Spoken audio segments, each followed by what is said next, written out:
नमस्कार बच्चों। तो हम आ रहे हैं नेक्स्ट टॉपिक लेकर के, लेंस सूत्र।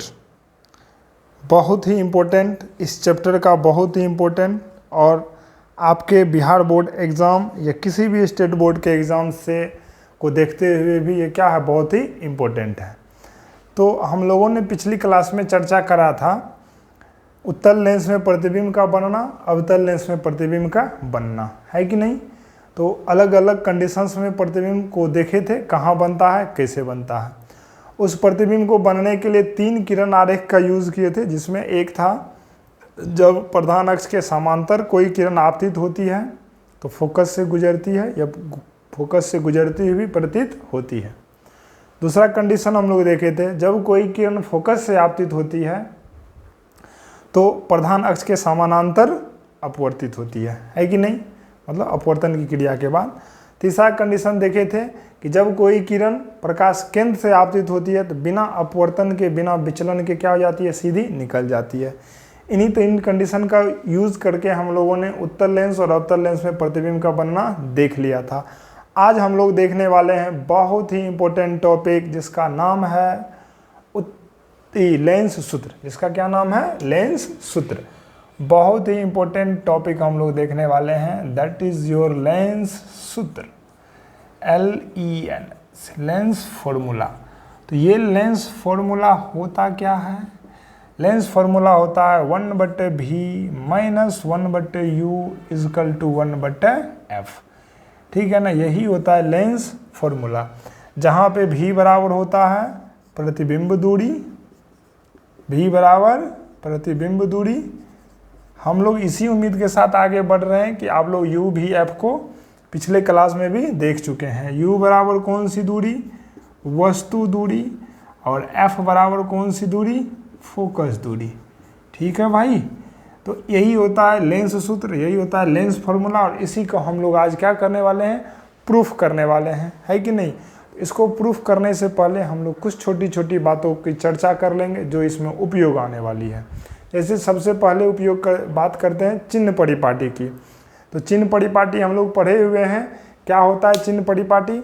आपतित किरण की दिशा में मापी गई सभी दूरियां धनात्मक होती है, आपतित किरण के विपरीत दिशा में मापी गई सभी दूरियां ऋणात्मक होती है। प्रधान अक्ष के ऊपर मापी गई दूरियां धनात्मक होती है, प्रधान अक्ष के नीचे मापी गई दूरियां ऋणात्मक होती है। इन सभी चीज़ों का हम लोग उपयोग करेंगे। एक कंडीशन उपयोग करेंगे समरूप का। किसका उपयोग करेंगे? समरूप।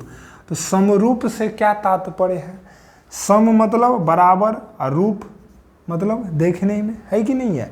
मतलब जब कोई भी चीज़ देखने में समान हो तो उसे ही हम लोग क्या कहेंगे, समरूप कहेंगे। जैसे एक यह वृत्त ले लिए और एक यह वृत्त ले लिए, दोनों क्या है, समरूप है। एक छोटा है एक बड़ा है, उससे मतलब नहीं है। यहाँ पे रूप दोनों का क्या है, सेम है। मान लीजिए एक त्रिभुज ले लिए, एक ये हो गया त्रिभुज और एक ये हो गया त्रिभुज। तो पूछे आपसे कि क्या यह दोनों त्रिभुज समरूप है, तो आप बोलिएगा जी सर समरूप है। रूप मतलब देखने में, छोटा बड़ा उससे कोई मतलब नहीं है। मतलब ये भी सर त्रिभुज है और ये भी क्या है, त्रिभुज है। तो ये क्या ऐसा त्रिभुज है, समरूप है। मतलब रूप उसका क्या है, बराबर। तो समरूप होने के लिए त्रिभुज का क्या होना होता है कि कोणों को बराबर होना होता है। कोणों को क्या होना होता है, बराबर। यदि कोण बराबर हो जाते हैं तो त्रिभुज क्या हो जाएगा, समरूप हो जाएगा, है कि नहीं है। मान लीजिए ये A है, B है, C है, D है, E है, F है कि नहीं। यदि ये दोनों त्रिभुज मान लिए समरूप है तो एक कंडीशन हो जाएगा इसका, जब त्रिभुज समरूप होता है ना तो इसकी संगत भुजाएं का अनुपात बराबर होता है। मतलब AB DE, ठीक, बराबर हो जाएगा BC/EF, BC/EF बराबर हो जाएगा AC/DF। तो यही होता है समरूपता का नियम। यही किसका नियम होता है, समरूपता का नियम। तो समरूप वर्ड का मतलब समझ में आ गया होगा। समरूप का मतलब है कि रूप उसका क्या हो, सेम हो। जब दो त्रिभुज आपस में समरूप होती है तो उनकी संगत भुजाओं का अनुपात भी क्या होता है, बराबर होता है। मतलब ये भुजा का अनुपात ये भुजा का अनुपात और ये भुजा का अनुपात क्या होता है, बराबर होता है। तो उम्मीद करते हैं कि अभी हमने दो कंसेप्ट का चर्चा करा, एक करा चिन्ह परिपाटी का और एक करा समरूपता का। तो ये दोनों आपको समझ में आ गया होगा। यदि आ गया है तो अब हम लोग आगे की ओर बढ़ते हैं, लेंस सूत्र। किसकी ओर बढ़ते हैं, आगे की ओर बढ़ते हैं, लेंस सूत्र। और इसको हम लोग प्रूफ करेंगे 1/v माइनस 1/u बराबर 1/f। ठीक है बच्चों, चलिए हेडिंग डाल दिए लेंस सूत्र, तो हम इसको मिटा लेते हैं, ठीक है ना, जगह जिससे अपने पास ज़्यादा हो जाएगा, ठीक है ना। तो हम लोग पहले फोटो बनाते हैं, एक ले लेते हैं उत्तल लेंस। देखिएगा पहले मज़े में देखिएगा कि हम ना रे डायग्राम कैसे बनाते हैं, है कि नहीं है। ये हो गया उत्तल लेंस, ठीक, और ये हो गया प्रधान अक्ष, ये हो गया प्रकाश केंद्र O, है कि नहीं। इधर कहीं मान लीजिए क्या हो गया, फोकस। मान लीजिए इधर कहीं वस्तु रखी हुई है, AB एक क्या है, वस्तु है। इससे कोई किरण निकल रही है जो प्रधान अक्ष के समानांतर आ रही है। अपवर्तन के बाद किधर से गुजर जाएगी, तो सर जी फोकस से गुजर जाएगी, और ये फोकस से गुजर गई, कोई दिक्कत नहीं। नेक्स्ट हम लोग लेते हैं प्रकाश केंद्र से, बिना अपवर्तन के वो किरणें कैसी निकल जाएगी, सीधी निकल जाएगी, है कि नहीं। पहले रे डायग्राम को अच्छे से समझ लीजिए। वो क्या हो गई, सीधी निकल गई, और दोनों अपवर्तन के बाद यहाँ पे मिली, तो यहीं पे प्रतिबिंब का निर्माण हुआ। इसको हम लोग मान लेते हैं A' और B'। कोई दिक्कत समझने में नहीं।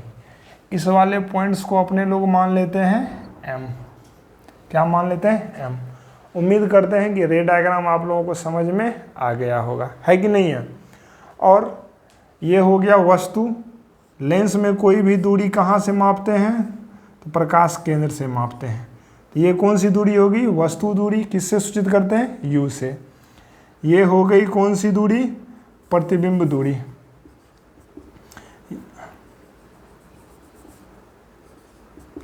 ये हो गई कौन सी दूरी, प्रतिबिंब दूरी। तो प्रतिबिंब दूरी को किससे सूचित करते हैं, V से, है कि नहीं। मतलब OB' बराबर कौन सी दूरी, प्रतिबिंब दूरी। और ये कौन सी दूरी हो गई, तो फोकस दूरी किससे सूचित करते हैं, F से।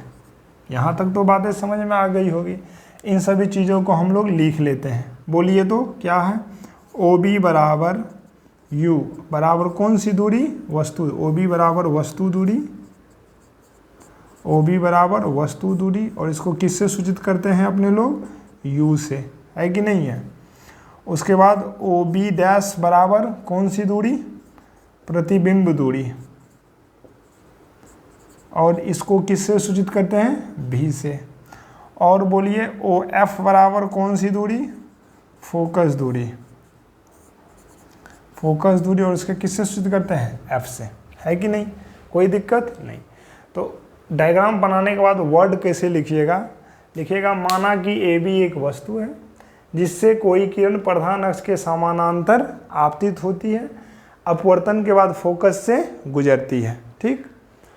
दूसरी किरण प्रकाश केंद्र से जाती है, बिना अपवर्तन के सीधे निकल जाती है, और फोकस के बाद दोनों किरणें आपस में क्या होती है, मिलती है। फोकस के बाद दोनों किरणें आपस में मिलती है और वास्तविक प्रतिबिंब A', B' का निर्माण करती है, ठीक। केवल इतना ही लाइन लिखिएगा। उसके बाद नीचे में ये सारी बातों को आप लोग लिख लीजिएगा, कोई दिक्कत। उम्मीद करते हैं यहाँ तक आप लोगों को समझ में आ गया होगा। यदि यहाँ तक समझ में आ गया है तो हम लोग अब नेक्स्ट स्टेप की ओर बढ़ रहे हैं, है कि नहीं है। इसको मिटा दें, मिटा लेते हैं, है कि नहीं। अब ध्यान से देखिएगा, ध्यान से देखिए। हम लोग इस सब त्रिभुज की कल्पना करते हैं, त्रिभुज, ठीक है ना, त्रिभुज ABO, त्रिभुज ABO तथा, गौर से देखिएगा, हम आराम से लेकर के जा रहे हैं। त्रिभुज ABO तथा त्रिभुज A', B', O तथा त्रिभुज A', B', O। ध्यान से देखिए, हम ना इस त्रिभुज की कल्पना कर रहे हैं, ठीक है। किसकी कल्पना कर रहे हैं, ABO तथा त्रिभुज A', B', O। तो इसको समझने के लिए ना हम अलग इसको डायग्राम बना लेते हैं, अलग इसका डायग्राम बना लेते हैं इस तरीके से, यही है ना, छोटा सा डायग्राम बना लेते हैं जो कि समझने में क्या हो जाएगी, आसानी हो जाएगी, है कि नहीं है।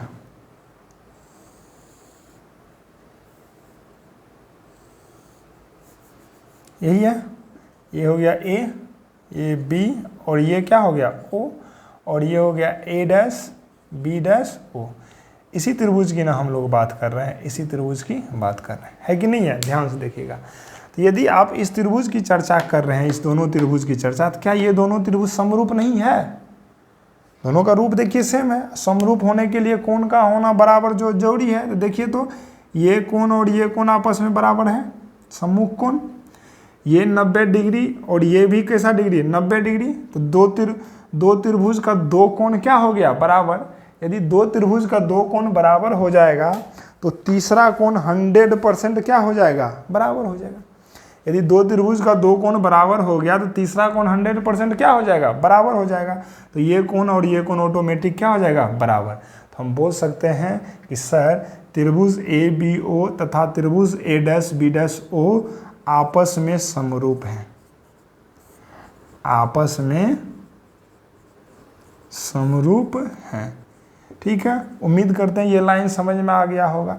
यदि त्रिभुज समरूप हो जाएगा तो बताए थे, यदि त्रिभुज समरूप हो जाएगी तो उनकी संगत भुजाओं का अनुपात भी आपस में क्या हो जाएगा, बराबर हो जाएगा। तो हम लिख सकते हैं इसीलिए ए बी ये वाली भुजा बट्टे ए डैश बी डैश बट्टे ए डैश बी डैश बराबर हो जाएगी किसकी, बोलिए, ओ बी अब बट्टे ओ बी डैश की। यहाँ तक उम्मीद करते हैं आप लोगों को समझ में आ गया होगा। तो इसको इक्वेशन नंबर कितना मान लेते हैं, एक। इक्वेशन नंबर कितना मान लिए, एक। समझ में आ गया, ठीक। तो अब हम लोग चलते हैं नेक्स्ट स्टेज की ओर बढ़ रहे हैं, है कि नहीं। अब हम लोग नेक्स्ट ले रहे हैं त्रिभुज। इस त्रिभुज की कल्पना करेंगे, ध्यान से देखिएगा, इसकी कल्पना करेंगे, ये वाले, है कि नहीं है, और इसकी कल्पना करेंगे, है कि नहीं। तो हम लोग कल्पना करते हैं, इसको मिटा लेते हैं हम लोग, है कि नहीं है। लिखते हैं त्रिभुज कौन कौन सा, एम ओ एफ, त्रिभुज एम ओ एफ तथा, गौर से देखिएगा उसको, तथा त्रिभुज ए डैश बी डैश एफ तथा त्रिभुज ए डैश बी डैश एफ आपस में समरूप है, आपस में क्या है, समरूप है। तो कहिएगा सर ये कैसे समरूप है, नहीं बुझाया, हमरा बुझाइए एकरा। तो हम इस डायग्राम को क्या करते हैं, अलग से बना लेते हैं, है कि नहीं है। ध्यान से देखिए, हम ना समझाने के लिए अलग से बना ले रहे हैं। ये ऐसे हो गया और ये ऊपर की ओर इस तरीके से है कि नहीं है। ये ओ और ये क्या हो गया, एम, और यहाँ से ऐसे करके इसको निकाल लेते हैं, ये हो गया, है कि नहीं। और ये वाला पॉइंट क्या है, एफ है, यही है ना। ध्यान से देखिए, इसी की कल्पना कर रहे हैं, इस तरीके से कल्पना कर रहे हैं। ये ए डैश है और ये क्या है, बी डैश। तो हम बोल दें कि त्रिभुज ये दोनों समरूप है। क्यों नहीं समरूप होगा, ये दोनों कोण आपस में बराबर, ये और ये दोनों कोण 90 डिग्री, तो तीसरा कोण ऑटोमेटिक बराबर हो जाएगा।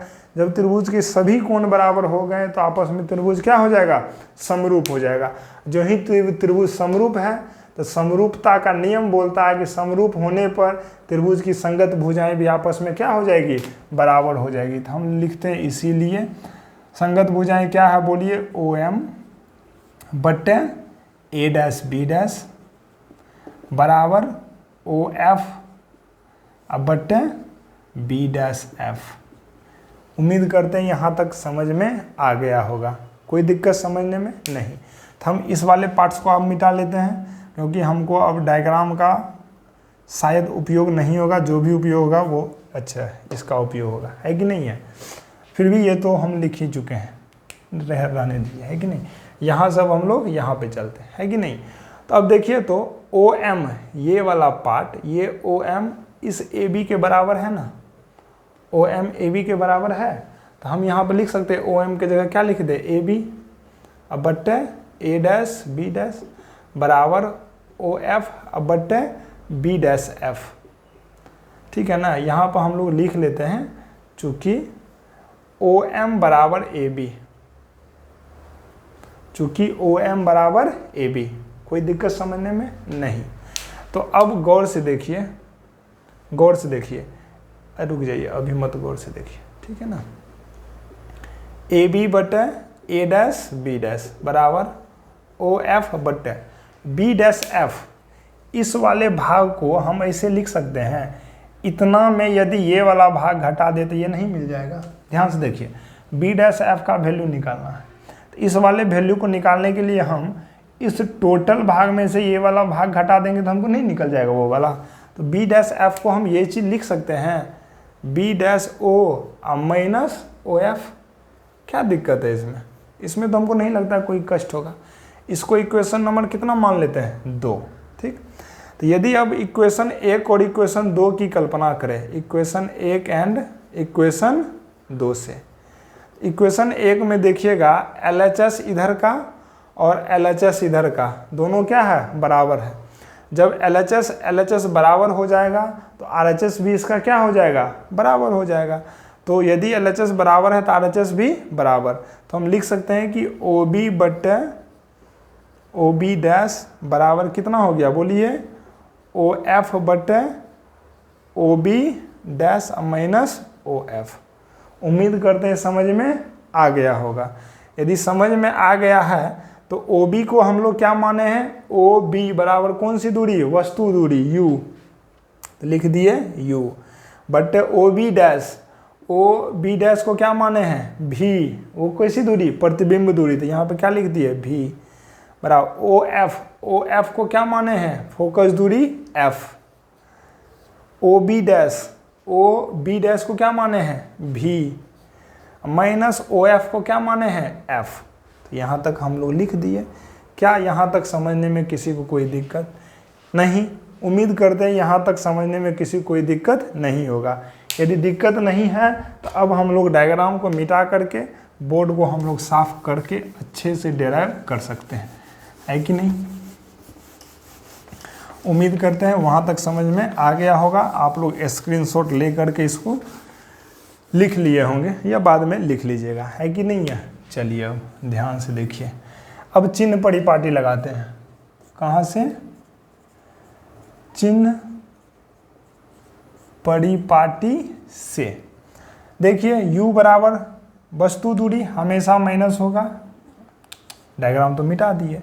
अब ध्यान से देखिए, ये लेंस था ना, तो आपतित किरण तो यही थी। तो अब देखिए V भी इधर ही है, F भी इधर ही है, तो सारी की सारी दूरियां तो यहाँ से मापेंगे, है कि नहीं है?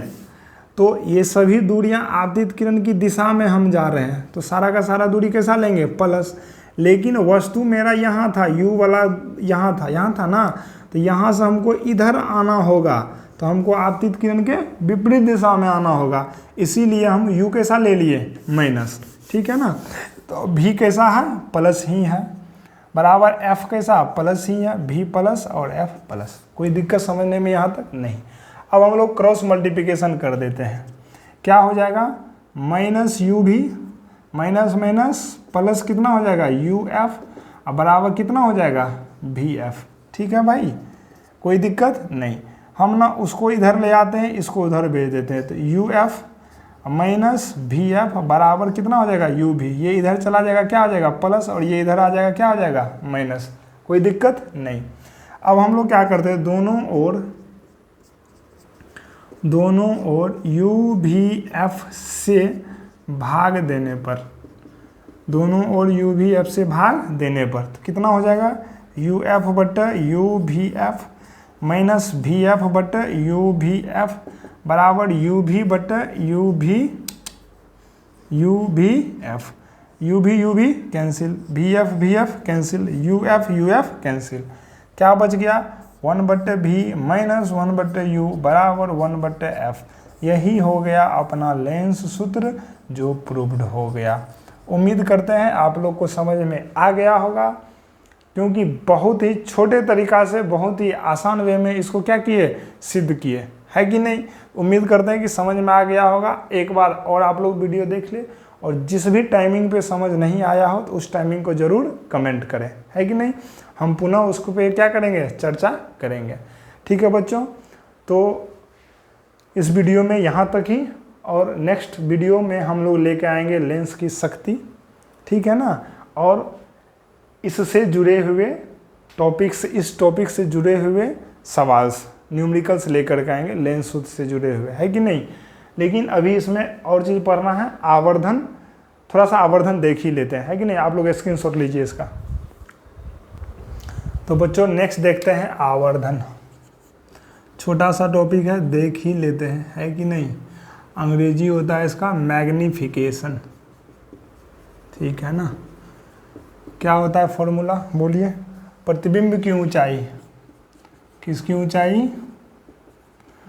प्रतिबिंब की ऊंचाई और वस्तु की ऊंचाई, और वस्तु की ऊंचाई के अनुपात को,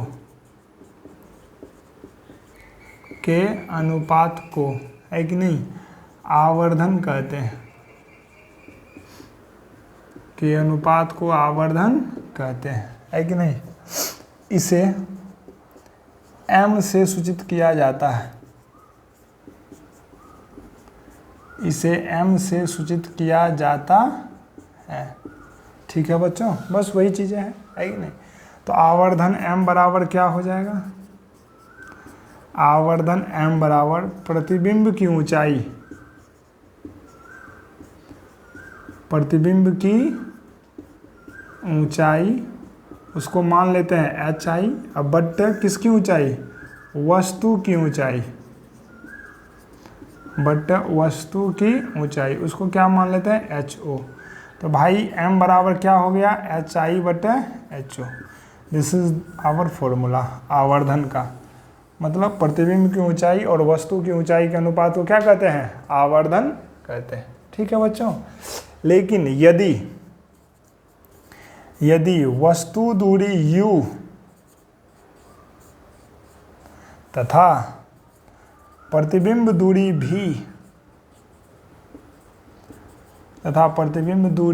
भी दिया हो, ठीक है भाई। तो क्या हो जाएगा आवर्धन m बराबर v बट्टे u, m बराबर v बट्टे u, ठीक है।